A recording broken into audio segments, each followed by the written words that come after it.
les réunions à laquelle on va, les formations, les webinaires, etc. Tous ces événements, en fait, où est-ce que je veux arriver en utilisant ce véhicule?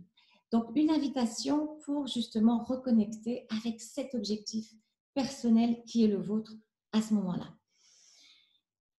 Nous, on a 3 objectifs lors de cette heure ensemble. C'est 1, vous partagez ce que je pense c'est de la clé de la gestion de crise. Alors bien sûr, la gestion de crise, c'est un sujet vaste avec différentes techniques, mais il y a quelque chose fondamental, une colonne vertébrale, une clé, et que j'ai appris en travaillant dans des zones de guerre.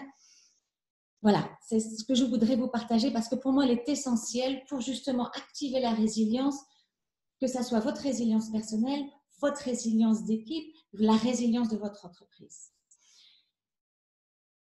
Ensuite, on va rentrer dans cette fameuse résilience. Quelles sont 3 des techniques principales pour renforcer cette résilience? Et le 3e point que je vais aborder avec vous, c'est l'incertitude. Ah, l'incertitude. Surtout dans nos sociétés européennes où on est habitué à certaines certitudes par rapport à notre environnement, par rapport à notre travail, par rapport au contexte, ne serait-ce qu'à notre liberté de mouvement, un certain nombre de droits d'acquis que nous avons. Et là, d'un coup, pouf, tout se retrouve chamboulé comme par une explosion volcanique. Et comment gérer? Ne pas savoir ce qui va se passer la semaine prochaine. Comme l'a mentionné Nelly, voilà, on a une date. Vous avez en France une date, parce que moi je vous parle depuis Madrid, une date du 11 mai. Et pourtant, même si vous avez la date, l'incertitude continue à travailler. Est-ce que ça va vraiment se passer? C'est pas possible, c'est possible, etc., etc. Donc, comment gérer? Non seulement gérer cette incertitude, mais moi, ce que je veux, c'est qu'on la convertisse en allié. Parce qu'elle sera toujours partie, elle fera toujours partie de nos vies personnelles et professionnelles, au moins pour un certain nombre de temps. De tout, l'incertitude est toujours là, mais aussi massive, aussi brutale et qui affecte toutes les sphères de notre vie de cette façon-là. Donc, ce n'est pas simplement la gérer comme oh, je gère. Non, je veux qu'on arrive ensemble à la transformer comme une alliée. Donc, pour commencer sur la clé de la gestion de crise, je vais commencer par une autre question. Quand vous pensez dans 10 ans, dans 15 ans, voire même plutôt dans, on va dire, dans 3 ans, dans 5 ans, comment allez-vous parler du Covid-19? Comment allez-vous parler de ce confinement? Alors, pour certains d'entre nous, dans 15 ans, ceux qui ont mon âge, que je ne vois pas, parce qu'on n'a pas de vidéo, mais ça sera peut-être nos petits-enfants. Qu'est-ce qu'on dira? Ah, mamie, papy, tu sais, c'était le Covid, le confinement. Qu'est-ce qu'on racontera de ça? On racontera des anecdotes, on racontera des choses dures, on racontera certainement le post-crise, on racontera l'après-crise, les challenges auxquels nous serons confrontés, mais comment on en parlera? Et le point commun, que ce soit nos enfants, nos petits-enfants ou à d'autres personnes, ou la façon dont on va le lire dans les livres d'histoire, parce que ça sera dans les livres d'histoire, quel est l'élément commun? L'élément commun, c'est qu'on en parlera comme d'un événement, comme d'un moment de notre vie. Et ça, c'est essentiel, parce que c'est ce qui nous convient de faire maintenant. Tout de suite, là, pendant la crise et après la crise, l'après immédiat de la crise, c'est remettre cette crise à sa place. Cette crise, même si elle nous affecte, elle nous impacte de façon brutale, massive, violente, cette crise n'est qu'un événement. Nous sommes plus que le Covid-19. Notre vie est beaucoup plus que le Covid-19. Nos ambitions, nos rêves, notre passé, notre expérience, tout ça est beaucoup plus que le Covid-19. Donc, le Covid-19 n'est qu'un événement. Voilà. Et pourquoi le remettre à sa place? Le remettre à sa place parce qu'à partir du moment où c'est un événement, même c'est un événement qui chamboule tous les aspects de notre vie, ce n'est qu'un événement. Ma vie et ma vie. Ma vie, mon entreprise, mon équipe, mon parcours professionnel, c'est moi qui le gère. OK? Et je le gère en fonction des événements. Mais ce ne sont pas les événements qui gèrent ma vie, mon parcours, mes rêves, mes ambitions et mon passé. Alors, je vais vous dire quand est-ce que j'ai vraiment compris ça. Il y a quelques années, j'étais en Afghanistan et cette fois-ci, c'était pas. Donc, j'ai travaillé pendant 23 ans, dont 17 ans sur le terrain, dans des crises humanitaires avec la Croix-Rouge, avec des organisations non gouvernementales, avec des agences des Nations Unies, avec le département humanitaire de l'Union européenne. Et là, il y a quelques années, j'étais en fait partie en Afghanistan juste pour une mission d'une semaine et c'était former des femmes membres du gouvernement et du Parlement afghan en leadership, intelligence émotionnelle, technique de prise de parole en public et résilience. Et donc, on était. Kaboul, c'est véritablement une ville en guerre avec des bombes tous les jours et surtout les femmes, oui, et les femmes et les hommes du gouvernement sont des cibles des talibans. Donc, ça veut dire que systématiquement, il y a des bombes tous les jours contre des gens du gouvernement. Donc, pour des raisons de sécurité, on nous a emmenés en dehors de Kaboul. Et sur le coup, c'était vraiment du confinement, une première expérience de confinement pour moi parce qu'on était enfermés pendant une semaine dans une maison d'hôte qui ressemblait plutôt à un bunker. Et parce que c'était quand même si c'était une ville plus sécure, c'était quand même l'Afghanistan. Et donc, on avait la formation pendant la journée et puis vers 4-5 heures, on arrêtait la formation et on était là dehors, enfin, au sein de notre bunker, mais à l'extérieur. Et puis, on prenait du thé, des dattes, des figues et on se mettait à discuter. Et de quoi on discutait? Bien sûr, on parlait de paix, bien sûr, on parlait de politique, bien sûr, on parlait de politique afghane et internationale.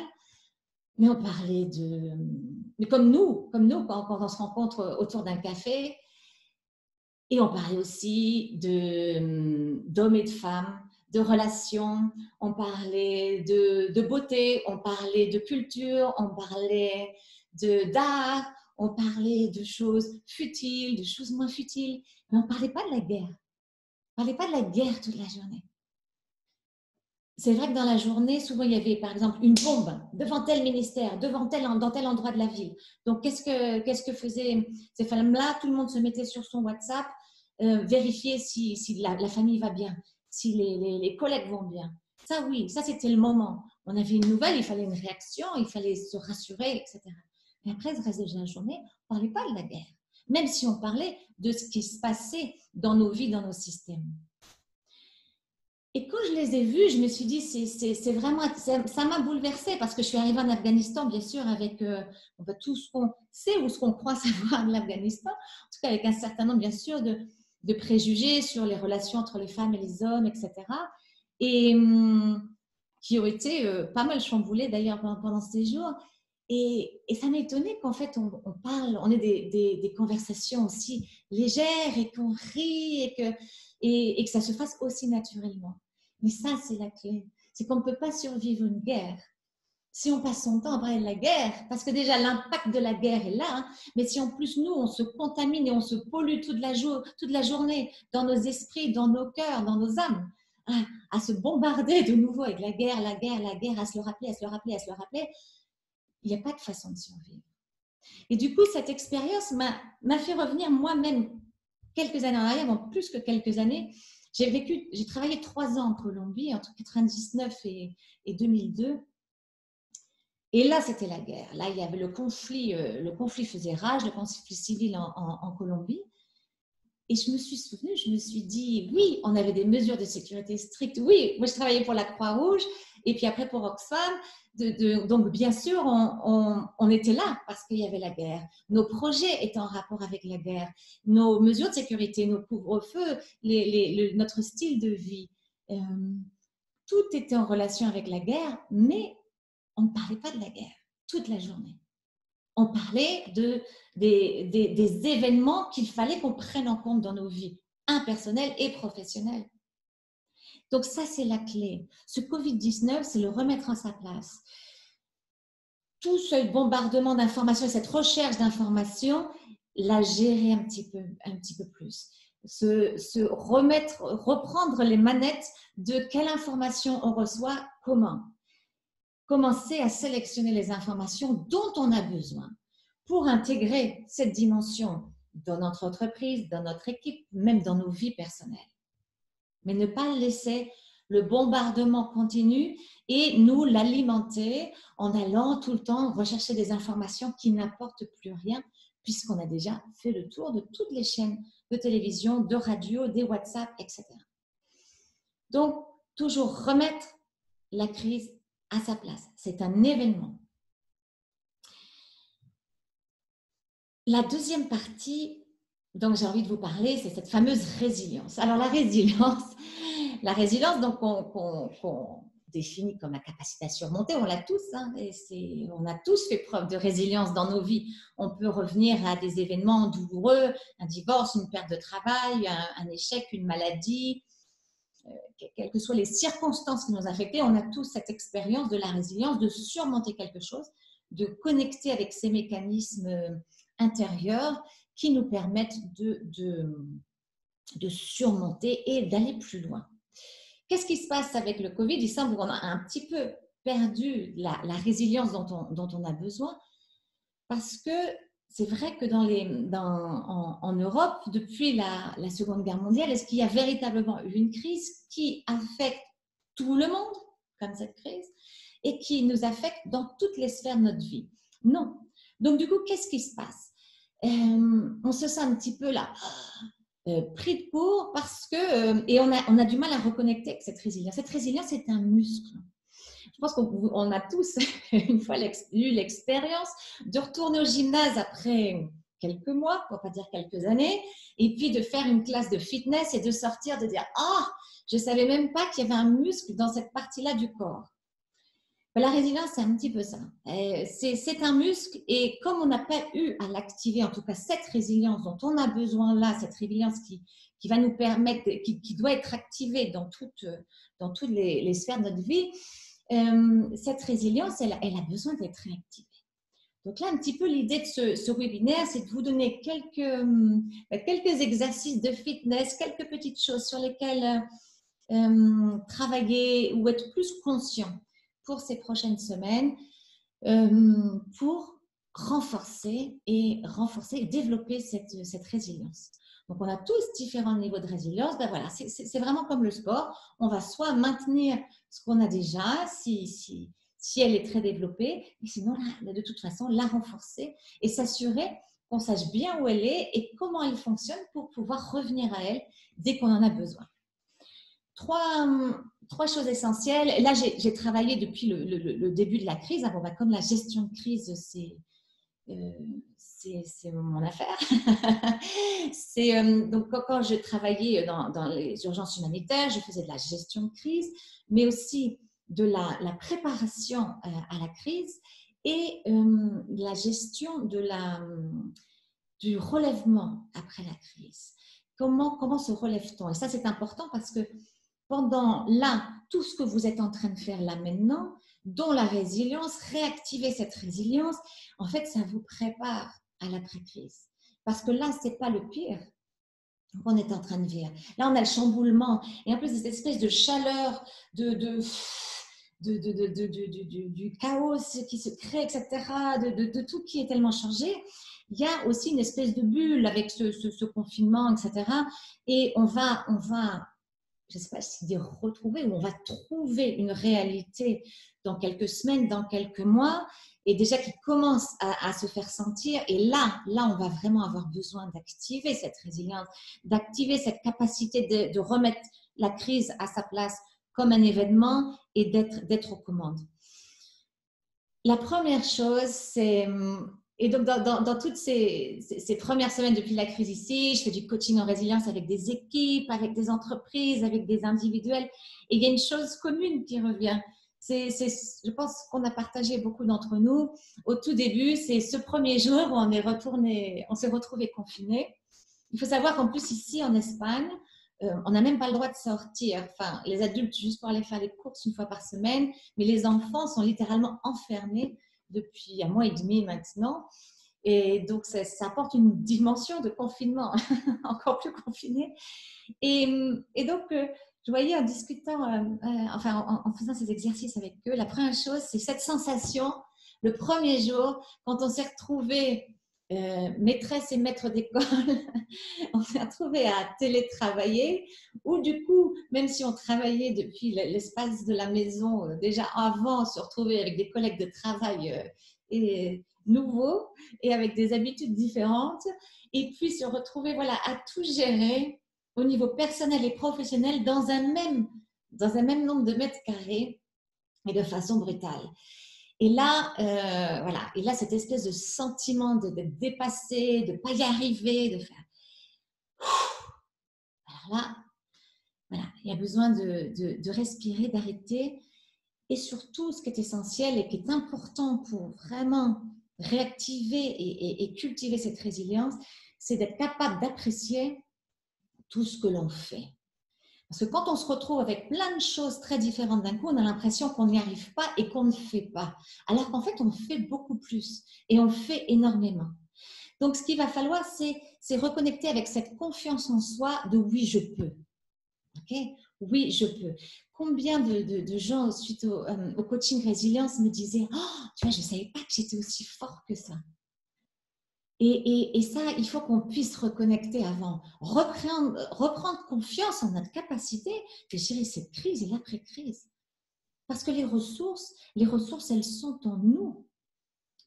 Et ça, c'est notre première ressource, c'est nous. Donc, d'accord, on va commencer, petit exercice tout simple. Moi, j'aime beaucoup écrire, parce que quand on écrit, on enlève de la tête plein de choses. Alors, plutôt que ça marine et que ça tourne ou que ça se perde là-dedans, on l'écrit, on le met sur le papier. Et je me dis, quand c'est sur le papier, du coup, on a une perspective différente, parce qu'on regarde avec les yeux.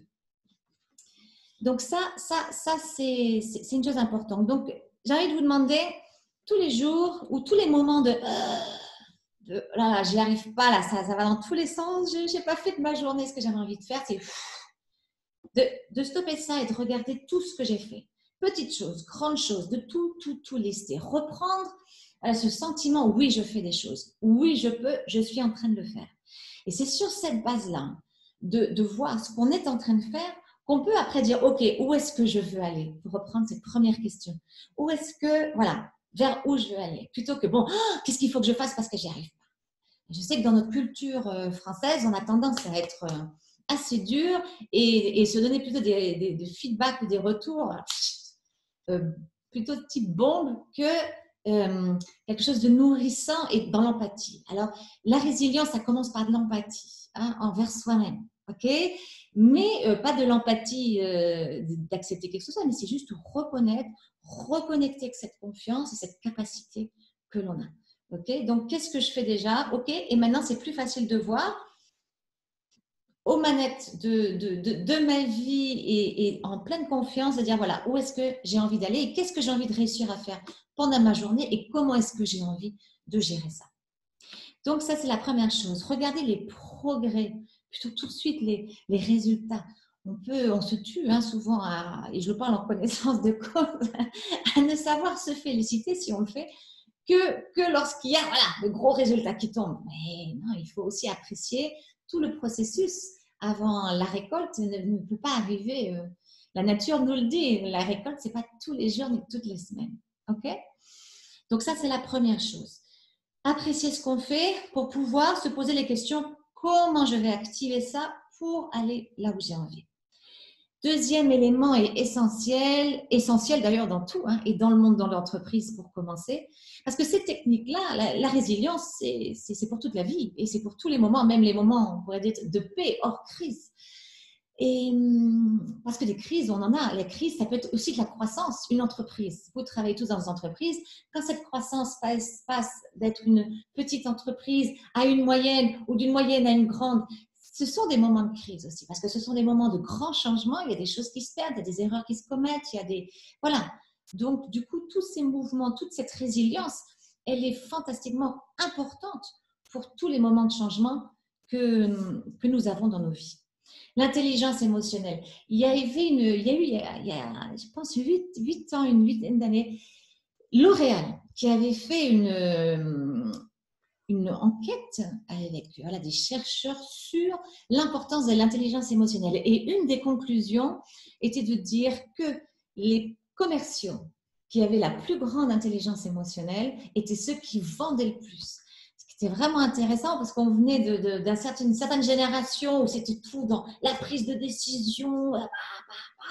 Et là, du coup, on se rend compte que l'intelligence émotionnelle, ce qui n'enlève rien, bien sûr, l'importance du leadership, la prise de décision, etc., mais que l'intelligence émotionnelle était essentielle pour justement prendre des décisions. L'intelligence émotionnelle était justement très importante pour le leadership. Donc, c'est quoi l'intelligence émotionnelle dans la résilience? Qu'est-ce qui se passe quand on a une crise massive à laquelle on ne s'attend pas et qu'on n'a pas l'habitude des crises? Eh bien, c'est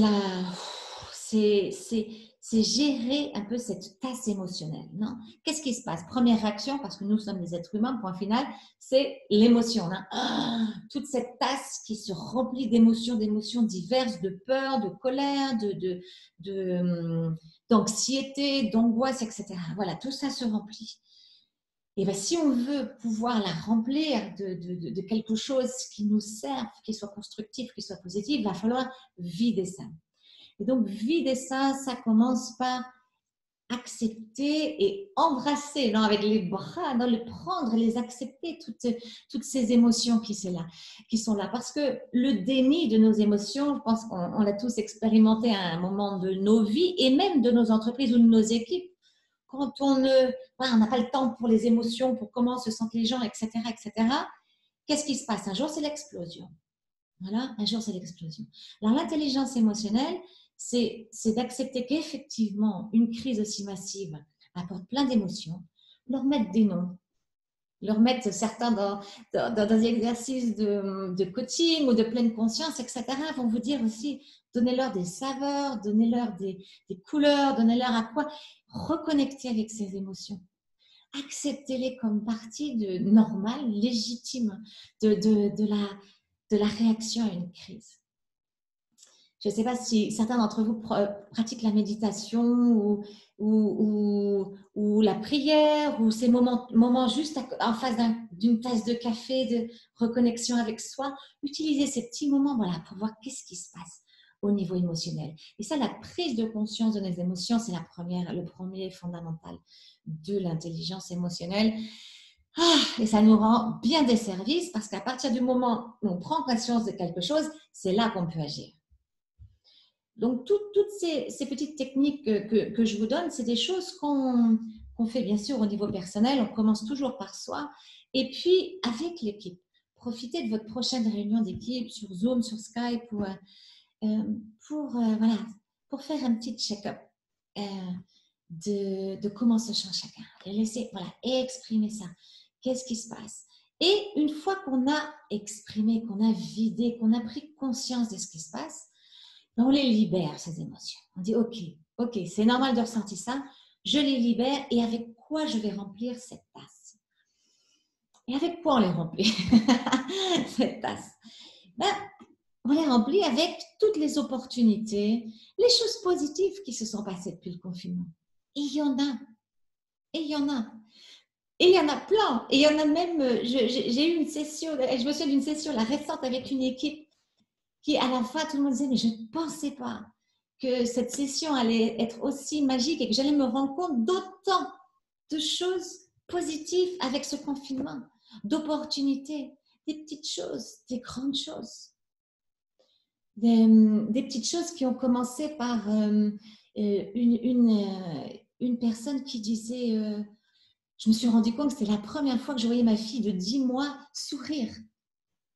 Parce que là, du coup, la proximité, le temps qui se définit et qui se vit de façon différente, je me suis aperçue que j'ai eu le temps, pendant quelques minutes, de la regarder sourire.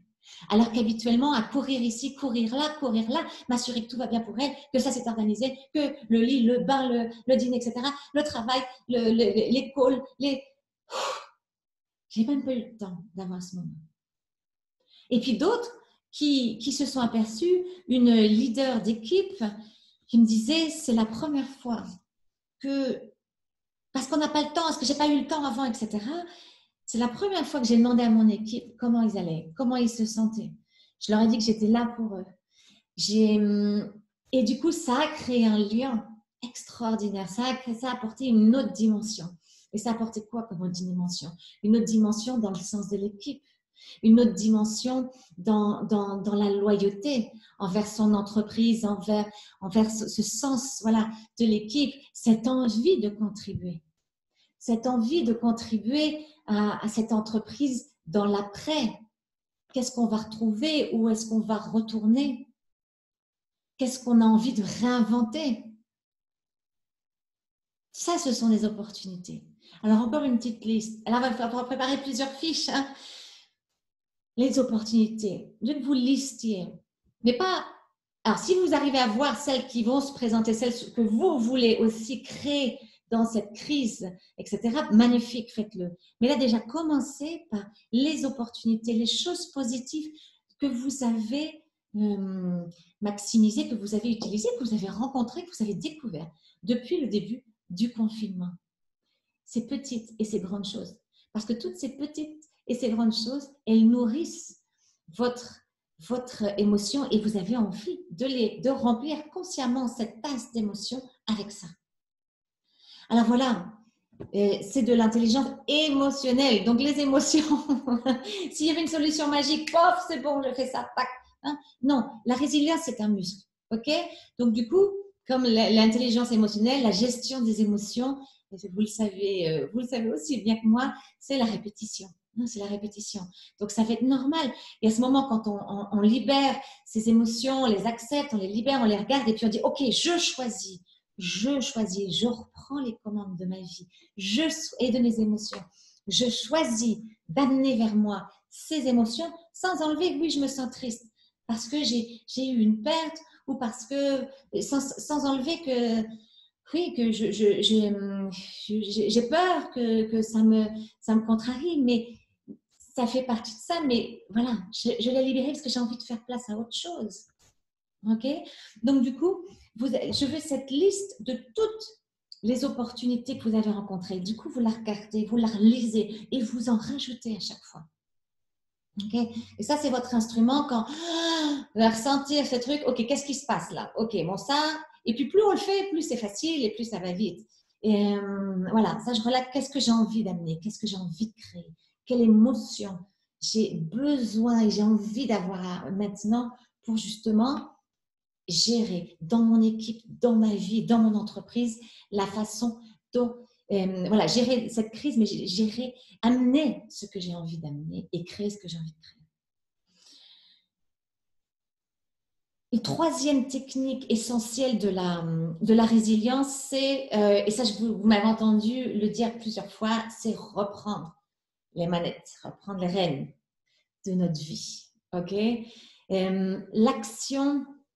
L'action est essentielle. Hein, et si vous regardez ces moments de vos vies, même dans votre entreprise, les moments de crise où il a fallu activer cette résilience d'entreprise, votre propre résilience personnelle comme leader ou même dans nos vies personnelles, si vous reconnectez avec ces moments-là de crise, qu'est-ce qui a fait le changement là? Il y a eu certainement beaucoup de travail d'intelligence émotionnelle, de faire le choix.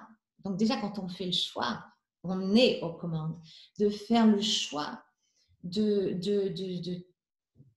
connecter avec des émotions positives et constructives qui nous permettent, qui servent notre objectif plus grand, notre vision plus grande de la vie qu'on a envie de mener. Et l'autre aspect, c'est prendre action et faire des choses. Et qu'est-ce qui se passe quand on est submergé? C'est qu'on est un peu dans la passivité de qu'est-ce qui va se passer et on va réagir. Et ça nous tue.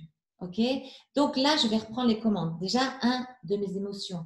Je vais reprendre les commandes aussi de tout ce qui m'a été imposé. Effectivement, faire maîtresse d'école, faire maman, faire épouse, faire travailler et être leader d'équipe à distance, etc. Tout ça dans un espace de 10 mètres carrés, Ça, je ne l'ai pas choisi. Alors, qu'est-ce que je choisis de faire, moi, avec tout ça? Comment je choisis de l'organiser? Je reprends les manettes. Même si c'est dur, même si ça fait pas mal, même si c'est définitivement pas l'endroit où j'aurais envie d'être. Mais là, la passivité, être submergé, ça va me tuer. Donc, ça commence pas. Alors, c'est pas du jour au lendemain, pareil, c'est pas la leçon magique, mais c'est la petite action qu'on va prendre. Petite décision, petit truc. Et déjà, une grosse décision. Quand on décide des émotions qu'on a envie d'avoir, quand on décide d'organiser son emploi du temps en fonction de ce qu'on a envie de créer, pas en fonction de ce que tout le monde nous demande tout le temps. C'est d'arriver à garder aussi cette capacité de négociation et de décision, de dire tiens, moi je peux mieux organiser mon travail comme ça, ok, on en parle avec son équipe, on en parle. Pour le travail scolaire, etc. Voilà, comment j'organise mes différentes sphères. Donc cette action, elles sont importantes. Et on commence, on les commence ces actions? C'est déjà continuer ce qu'on est en train de faire avec cette liste aussi de tout ce qu'on a fait. On s'aperçoit qu'on a déjà pris un certain nombre de décisions et d'actions. Donc on reconnecte avec cette première liste qu'on a fait. Et puis on continue plus en conscience d'être vraiment aux commandes, de reprendre. Et une des questions, c'est changer ces questions. Et il y a un coach américain, Tony Robbins, qui dit souvent la qualité de nos vies dépend de la qualité de nos questions. Et je pense qu'en contexte de crise et de crise massive comme celle-ci, je pense que la qualité et reprendre la commande de nos questions est essentielle. Là, je vais vous dire, et ça fera le lien avec l'incertitude, comment on reprend l'action? Quand on est, par exemple, quand on va se dire, bon, oh là là, mais qu'est-ce qui va se passer? Est-ce qu'on va déconfiner le 11 mai? Et le 11 mai, si on déconfine, qu'est-ce qui va se passer? Qu'est-ce qui va se passer? Et ça c'est une question. Alors, les Anglais sont ce mot-là, ils ont le mot de disempowered, empowerment. Non, j'aime beaucoup ce mot parce que c'est être dans sa puissance, empowerment. Donc, disempowerment, c'est être sans sa puissance, c'est être en fait à la merci de quelqu'un ou de quelque chose. Et quand on dit qu'est-ce qui va se passer, on est à la merci. Et alors ça nous crée un sentiment d'angoisse brutal. Donc cette question, parce qu'on ne peut pas savoir ce qui va se passer. Donc du coup, qu'est-ce qui va se passer? On le transforme. Qu'est-ce que je fais là maintenant? Qu'est-ce que j'ai envie de faire moi? Qu'est-ce que j'ai envie de faire? Ce que j'ai envie de faire, c'est ça, ça, ça. Ah oui, mais je ne peux pas. On est toujours dans est-ce que c'est possible là? Déjà, qu'est-ce que j'ai envie de faire? Alors, on construit la vision de ce que j'ai. Après, on va regarder les différentes circonstances autour. Et à partir du moment où on commence sur ce qu'on a envie de créer, envie de faire et envie de réaliser, on trouve toujours les circonstances. Et ça, c'est quelque chose que j'ai appris dans les pays en guerre ou dévastés par les catastrophes naturelles ou pauvreté. C'est que nous, on reconnecte, on est habitué dans les sociétés occidentales ou européennes à beaucoup de ressources extérieures. De l'État, les écoles, il y a un système, il y a des droits, il y a plein de choses. Non? Donc, quand je suis rentrée là, en Europe il y a un an, après 25 ans en dehors, j'ai dit waouh, quel changement, du coup, d'avoir des droits, d'avoir des acquis, d'avoir un certain nombre de ressources, d'avoir une santé publique, d'avoir, etc. Tout ça. Donc, du coup, on est habitué, et tant mieux, à ces ressources, mais du coup, on est toujours en attente de ces ressources extérieures de répondre à nos besoins, parce que c'est notre droit, parce que ça doit se faire comme ci, parce que ça doit se faire comme ça.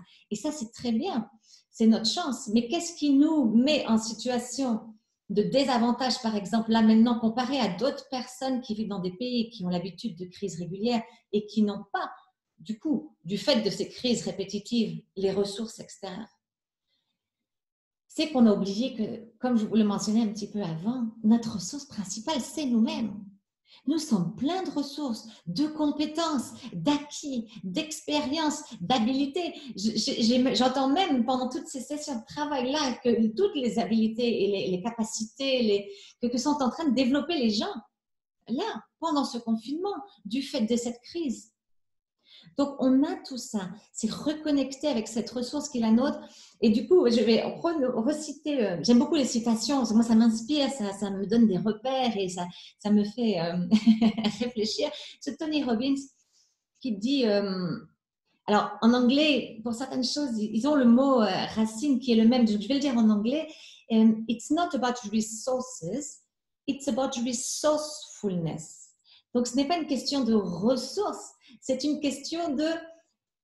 Nous, on dit ingéniosité, mais en fait, c'est de reconnecter avec cette capacité de s'utiliser comme ressource, d'avoir cette ingéniosité, de faire avec 4 bâtons, une bâche plastique, un magasin, par exemple. Donc du coup, toute cette capacité, cette crise, elle nous oblige à reconnecter avec. Et c'est depuis cette capacité interne, intérieure, ces ressources, nos acquis pendant toutes ces années, nos compétences, il faut revoir son CV puis l'étendre.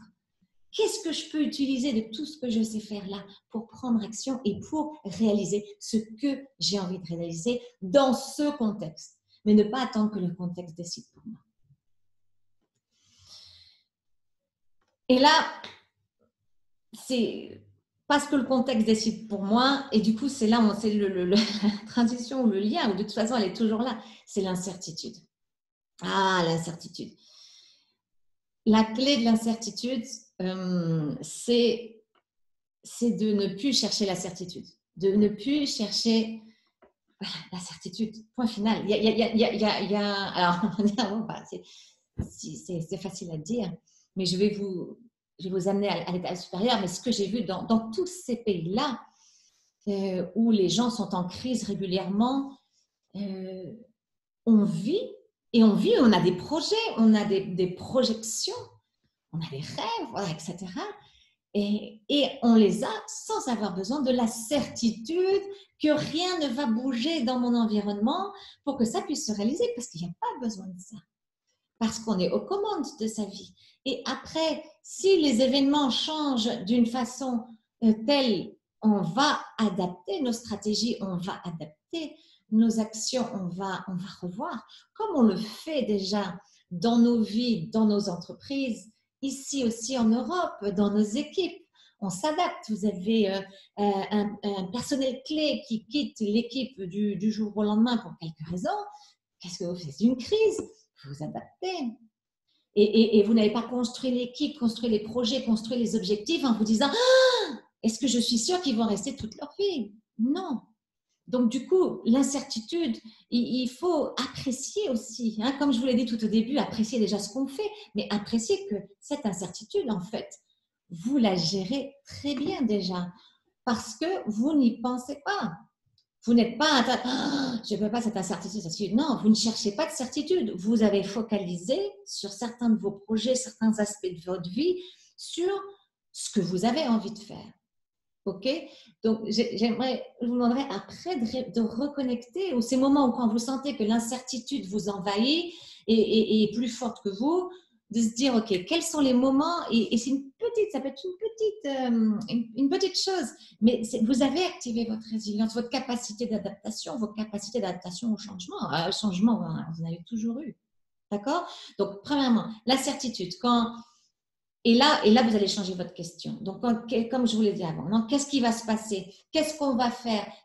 Qu'est-ce que j'ai envie de faire? Qu'est-ce qu'on a envie de faire comme équipe? C'est quoi la vision par rapport au contexte qu'on connaît là? Bien sûr, il faut prendre en compte le contexte, mais le contexte qu'on a là, est-ce qu'on sait ce qui va se passer après-demain? Alors après, il y a des exercices qui se font, et vous l'avez aussi déjà fait en entreprise, des exercices, on travaille sur plusieurs scénarios. Ça, on le fait beaucoup en préparation de crise.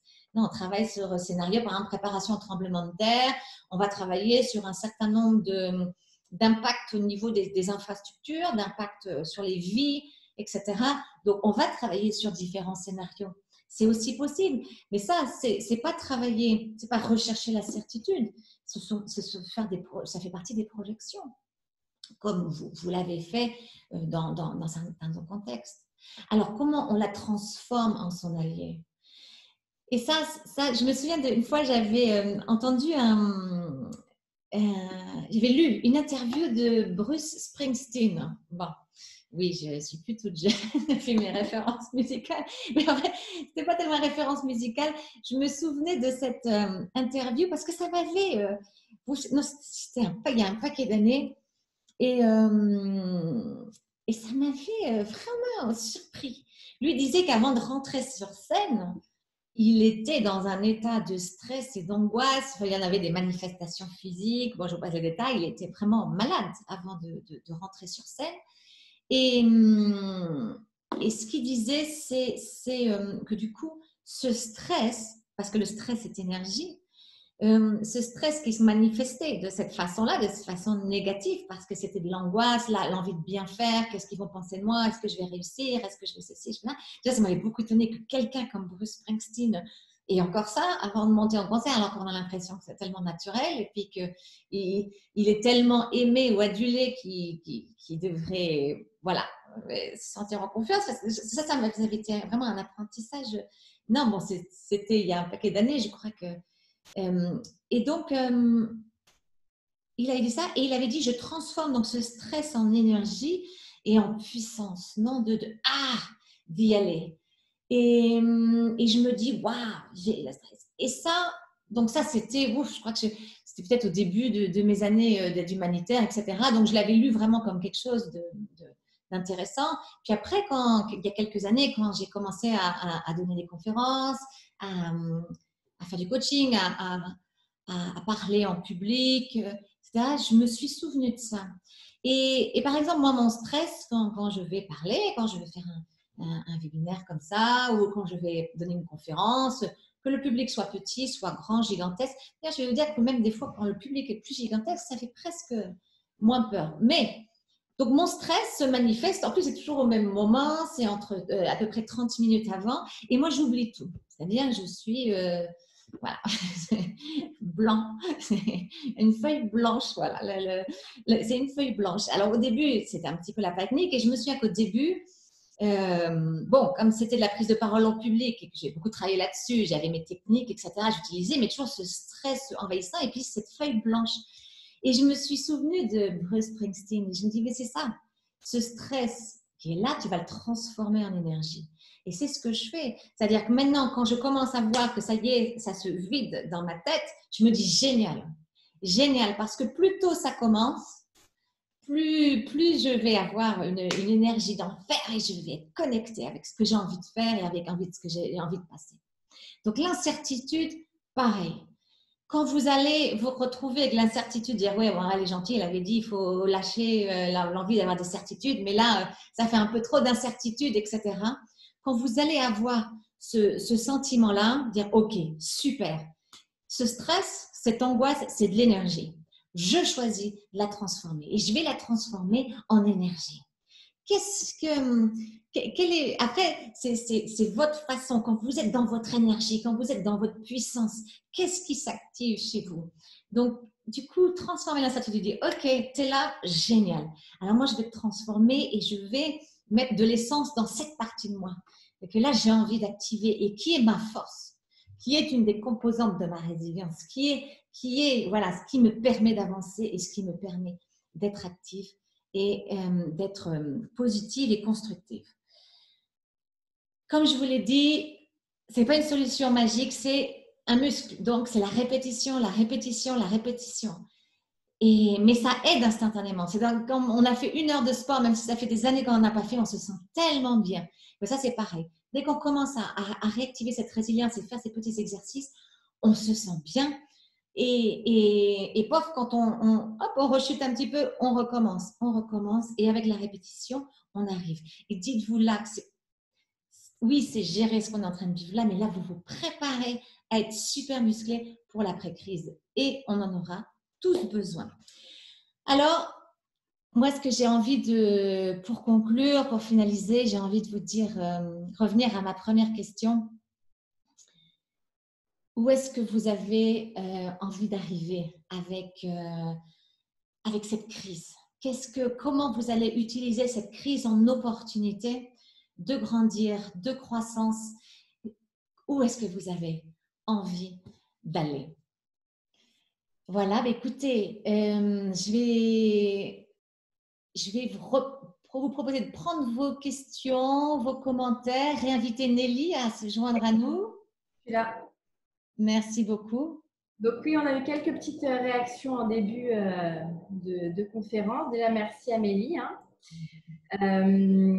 Notamment donc, Farida qui, elle, évoquait surtout le besoin d'avoir des outils pour préparer l'après-crise.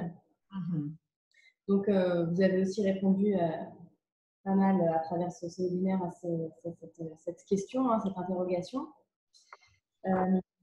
Patricia également qui ressent le besoin de partager, de discuter sur ce sujet avec ses proches, avec d'autres, et qui est également sollicitée par son entreprise, par son responsable sur ce sujet.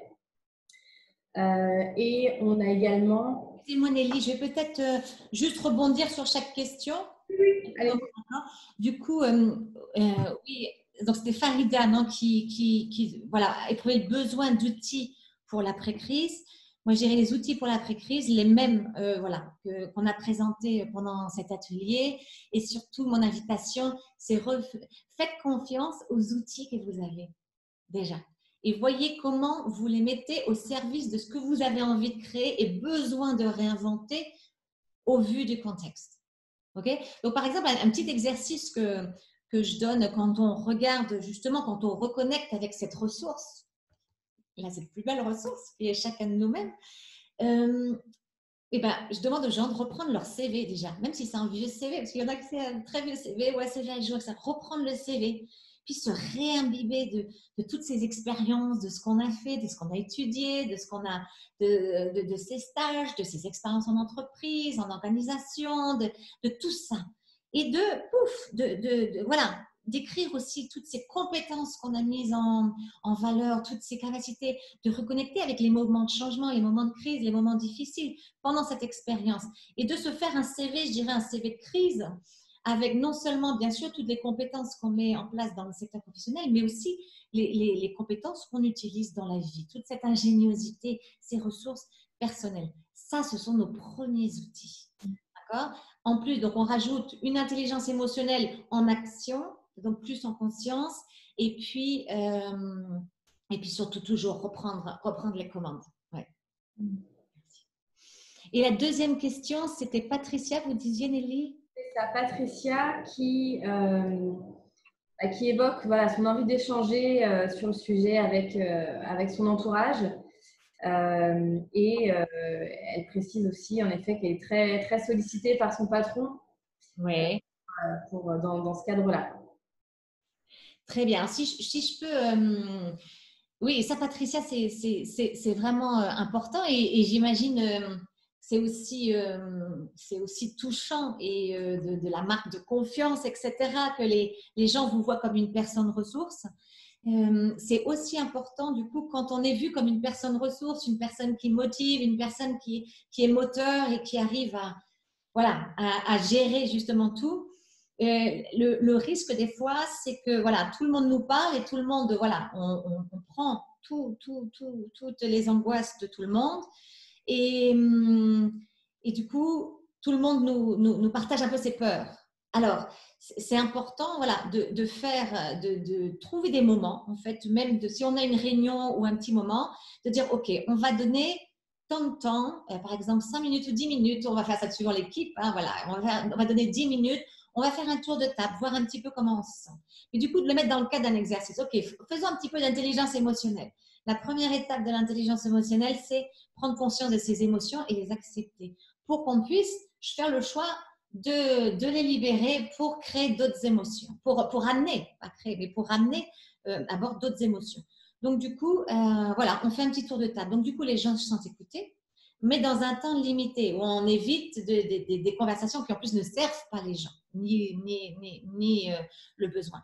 Donc, du coup, on gère le temps et on gère aussi, voilà, on donne aussi la responsabilité aux gens de ce qui sont leurs émotions, de ce que sont leurs angoisses, etc. Et on est là en appui. On est là comme facilitateur, on est là pour donner des conseils, on est là pour appuyer, pour donner des idées, pour partager cette énergie. Si on a le cadeau de cette énergie et d'être une personne ressource, c'est fantastique. Et vous savez, une clé de la résilience aussi, c'est bon, après, il y en a un, mais quelque chose, c'est quand je vous parlais de l'action, c'est quand on donne. Et les gens qui contribuent, les communautés, les personnes qui donnent, qui contribuent dans la crise alors qu'elles ont tout perdu et qui continuent à donner, ce sont les personnes qui sortent le mieux de la crise et qui sortent le plus haut et qui rebondissent le plus haut. Parce que quand on donne et qu'on contribue, on est vivant. Donc, je voudrais vous dire, dans ces moments où vous sentez que c'est un petit peu too much, que tout le monde se repose sur vous, eh ben, il faut faire un petit peu, voilà, se reconnecter, dire, ouf, qu'est-ce qui se passe en moi, faire un petit peu d'intelligence émotionnelle, toujours prendre soin de soi et de créer, justement, de reprendre la commande et de dire, OK, quel espace je peux créer pour donner ce que je suis, ce que j'ai envie de donner, mais sans me faire happer. D'accord? Pour justement toujours pouvoir donner cette énergie qu'on a, cette ressource qui est en nous. Il faut toujours son tank, on est comme des tanks d'eau, non? Il faut qu'il soit rempli parce que sinon on ne peut plus donner à boire. Merci. On avait Chloé également qui évoquait qu'elle passait par différentes phases et elle se dit que c'est peut-être le moment de changer, de rebondir, donc il y a une bonne stratégie. Magnifique. Et merci Chloé pour votre honnêteté et puis votre prise de conscience, c'est ça, hein, la première phase de la résilience, c'est voilà, qu'est-ce qui se passe? Et j'aime bien, vous avez mis des mots, le découragement, la peur, ça c'est important, parce que des fois on se sent plein de papillons dans le ventre, dans la gorge, ou le chat dans la gorge, plein d'animaux dans le corps, et en fait on met pas de mots, et ça nous paralyse. Donc à partir du moment où on met des mots, et j'aime bien voilà, l'énergie de votre commentaire, ce que vous dites, c'est peut-être. Alors moi, j'enlèverais peut-être. C'est le moment. Parce que d'ailleurs, si vous le dites, c'est que c'est. Donc, on enlève aussi. Faites attention à la façon dont on se parle. Moi, je le fais toujours, à me corriger. Quand je m'entends dire, je pense que. Bon, je pense que ça, j'arrive à le faire. Quand c'est des choses qu'on arrive à faire, on se diminue toujours. Je pense que, peut-être, etc. Non. Pas de peut-être, pas de je pense que quand il s'agit de nous. Hein? D'accord? Donc, c'est le moment de changer. Et si déjà vous l'écrivez, en plus, j'aime bien, vous dites changer et rebondir. Voilà, c'est transformer et rebondir. Magnifique. Ouais. Clotilde aussi, qui est DRH, 125 personnes en chômage technique qui se sentent souvent seules, dépassées. Ouais. Oui. Alors, en plus d'un doctorat, seul au bureau à gérer le chômage technique de 125 personnes. Ça, et c'est important alors je ne sais pas comment vous vous faites appuyer dans ces moments-là, vous êtes seul et dépassé. Je pense que, voilà, c'est de reconnecter avec dire, voilà, vos ressources à vous, qu'est-ce que vous savez faire, par exemple, je pense en tant que directrice des ressources humaines, peut-être vos qualités de facilitatrice ou de médiation, de coach ou de mentoring, je ne sais pas, quel vous voyez serait votre point fort à ce moment-là et de dire par rapport à ça, comment je peux l'activer pour voilà, l'utiliser comme ressource de façon plus constructive pour arriver à gérer ces 125 personnes. Et là, clairement, vu le nombre de personnes et vu la situation, est-ce qu'il y a dans ces 125 personnes des personnes clés ou dans la direction des personnes clés sur lesquelles je peux m'appuyer et j'ai envie de demander. Et aller là demander l'appui avec un petit peu un plan d'action sur la base de vos compétences et de ce que vous savez faire, de dire voilà, je pense que pour ces personnes en chômage technique, il est vraiment important de gérer l'aspect émotionnel, de gérer l'aspect je ne sais pas s'il y a encore, en France, je ne sais pas ce qu'on appelle le chômage technique, si on travaille encore sur certains projets ou pas du tout, etc. Donc, du coup, selon les différentes, un peu couper ce morceau que vous avez, ce chômage technique, qu'est-ce qu'il veut dire? C'est quoi l'impact? Et comment vous allez, comment vous voulez que l'entreprise reste comme un espace pour que ces 125 personnes se sentent encore partie de cette entreprise. Donc, reconnecter avec vos ressources et d'identifier, quels sont les appuis dont vous avez besoin et amener les gens avec vous. Ça peut être faire partie de ces 125 personnes. Comme je le mentionnais avant, de donner, de contribuer, ça active la résilience pour tout le monde. Là, je voyais récemment, je l'ai partagé sur mon profil LinkedIn parce que ça, pour moi, c'est vraiment une clé. Une entreprise qui avait des cafés avec des croissanteries, les viennoiseries, tout ça, qui bien sûr a dû fermer, et 600 employés. Et donc, voilà, il s'est retrouvé avec plein de croissants, pain au chocolat, des sandwichs, des trucs, des machins tout périmés. Il a demandé un bus à la Société des bus de Madrid. Il est allé et il a commencé à distribuer dans les hôpitaux des cafés. Il a vu qu'il y avait besoin de ça, des cafés, des croissants, des viennoiseries. Et du coup, maintenant, ils ont même des financements qui viennent. Et c'est leurs employés qui bénévolement vont servir les employés, le personnel sanitaire de ces hôpitaux. Et ils le disent, c'est incroyable l'expérience qu'ils ont. Donc, du coup, n'hésitez pas à demander à des personnes clés de ces 125 personnes de vous appuyer. Ou même, si vous arrivez à trouver une stratégie pour dire, OK, ces 125, comment chacun, on va apporter notre petite contribution d'une façon ou d'une autre, je pense que ça peut être vraiment un instrument qui non seulement va faire que vous n'êtes plus seul, mais en plus activer la résilience des autres.